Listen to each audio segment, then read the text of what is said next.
ځې ورته ډوډۍ کېښوده. امام احمد ابن حنبل صاحب چې کله نوړۍ اوچته کړه نو بیبي ته وی لرې که دا ډوډۍ واپس که دا زه نه خورم. هغه ورته وی ولې دا ډوډۍ نه خورې؟ یره وی په دې نه ماله د حرامو بوی راځي. ښځه ورته وی سړیه زموږ د خپل کور خوراک دی، اوړه خشاک اوبه هر څه زموږ د کور دی، حرام پکې د کم ځای نه رالل، هر څه ستا راوړي دي. یره وی ماله ته د حرامو بوی راځي. معلومات یې چې وکړل خمبیری د چا نه راغشتې وه. وی یره معلومیږي چې دا ګړبړ دا دغې خمبیرې د وجې نه پکې دی.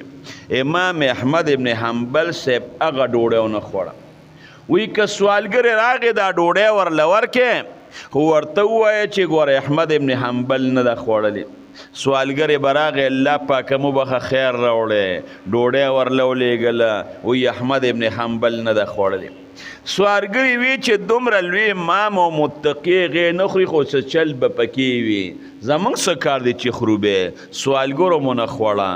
هغه ډوډۍ د کور خلکو چاله ورکړه، د دجلې دریاب ته غورځول. امام احمد ابن حنبل صاحب په ټول عمر کې د دجلې د دریاب کب نه دی خوړلی. پته نه لګي چې د کم کب خېټې ته به دا ډوډۍ تلي چې ته هغه کب ونه خورم. دې ته ورع وی ورع. حرام سکه د مشتبهاتو نوم ځان ساتل، پاک انسان او صاحب د کشف او د کرامت. نو امام شافعي صاحب ته وایي په ډوډۍ باندې ما ته الله پاکوخ الانوار راولېدل. وی ما وی چې راشه ډېره زیاته وخوره د امام شافعي صاحب د کور دا ډوډۍ.